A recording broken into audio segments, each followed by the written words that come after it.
Bonjour à tous et bienvenue dans cette nouvelle vidéo. On parle aujourd'hui de la purification avec du sel.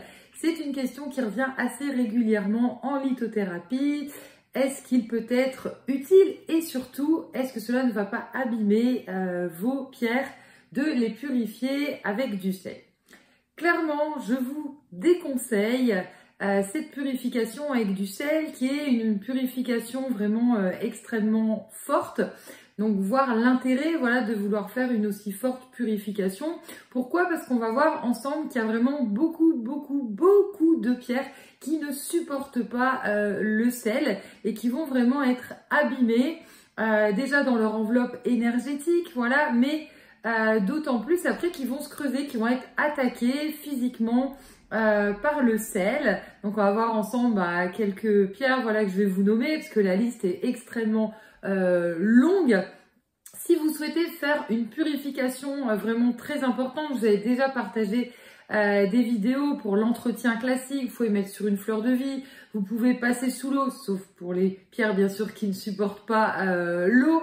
Vous pouvez exposer à la pleine lune, ça c'est sans danger. Pour le soleil, tout dépend des pierres, tout ce qui est couleur froide, on évite. Je vous avais partagé également une vidéo pour dissocier lune et soleil. Et si vous souhaitez vraiment faire une grosse purification, je vous invite plutôt à enterrer vos pierres dans la terre au moins une bonne semaine et de les ressortir et voir l'effet que ça a pu avoir et si elles sont rechargées, quitte à vérifier par exemple au pendule leur taux vibratoire. On va voir ensemble les pierres qui ne supportent pas le sel. Pour simplifier les choses, parce que je ne vais pas toutes vous les montrer, et comme j'expliquais, la liste est vraiment extrêmement longue. Toutes les pierres qui contiennent déjà du fer, c'est à bannir par rapport au sel, ça fait de mauvaises réactions. Donc toutes celles qui vont être ferreuses, ici l'hématite par exemple, on aura la pyrite. Tout ce qui est ferreux, on a le cuivre également, qui va vraiment pas aimer du tout. On a indirectement la malachite qui contient du cuivre ici.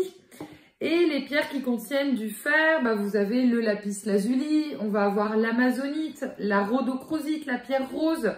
Il y a également pas mal de pierres que vous utilisez plutôt au quotidien. Par exemple, la nuit pour le sommeil, souvent vous connaissez la houlite, c'est une pierre qui n'aime pas du tout le sel également. Si on part dans les polarités, pierre de lune, pierre de soleil, les deux n'aiment pas du tout le sel. Donc vous voyez, ça reprend pas mal de pierres. La kunzite, souvent que je vous conseille, qui est un petit peu plus puissante que le quartz rose, ne supporte pas le sel non plus. Pour la protection spirituelle, souvent je vous invite à utiliser du G.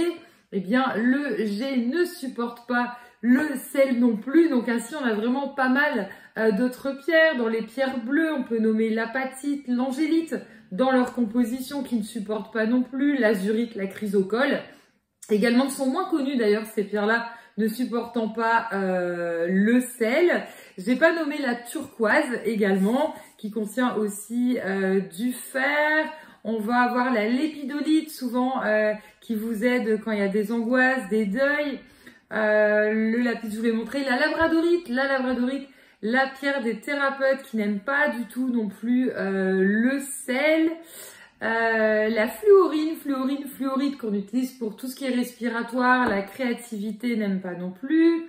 L'obsidienne, j'aurais peut-être même dû commencer par là. L'obsidienne, pierre, ici pour sortir des chocs, des traumatismes, grosse pierre de protection qui n'aime pas du tout le sel par rapport à sa composition. La numite non plus, la numite, pierre des sorciers.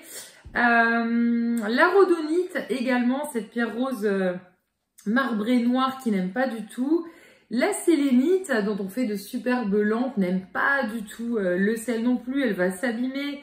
La septaria, les beaux galets de septaria également. Et dans les pierres vertes, on trouve aussi la séraphinite. On voit des petits anges dedans, on n'aime pas du tout le sel. La serpentine, qui fait partie de la famille des jades. Mais la serpentine ne supporte pas du tout le sel. La petite sœur du lapis lazuli, la sodalite également. Et ainsi, il y a vraiment pas mal de pierres. Donc cette vidéo, c'est surtout pour vous aider à pas faire de bêtises. Chose que je n'ai pas précisé, c'est vrai que quand je vous dis purification avec du sel, souvent on pense mettre directement les pierres dans le sel. Il faut savoir que quand vous mettez en solution saline, c'est-à-dire de l'eau avec du sel et ensuite vous mettez vos pierres, c'est pas bon du tout. Je profite de cette vidéo également pour les personnes qui aiment bien immerger dans l'eau leurs pierres, de ne pas faire tremper trop longtemps. Il y a également des pierres qui ne vont pas aimer ce voyage-là, qui vont gonfler, qui vont devenir toutes molles, voilà, qui vont vraiment souffrir. Faites vraiment au plus simple comme j'expliquais. J'espère que cette vidéo, voilà, vous a aidé à prendre soin de vos pierres. Vous pouvez retrouver sur notre site l'aurore-céleste.com l'ensemble de tous les conseils que je vous donne gratuitement. Je vous classe également les pierres en fonction de leurs vertus, de leurs bienfaits. Je propose également une formation complète si vous souhaitez, qui est certifiante et qui va vraiment vous donner toutes les indications en fonction des couleurs, en fonction des chakras, vraiment pour travailler énergétiquement en lithothérapie. Et puis, si vous voulez développer vos capacités, vous pouvez retrouver aussi nos formations autour du pendule et de la médiumnité. Pour ma part, je vous dis à très bientôt pour une prochaine vidéo.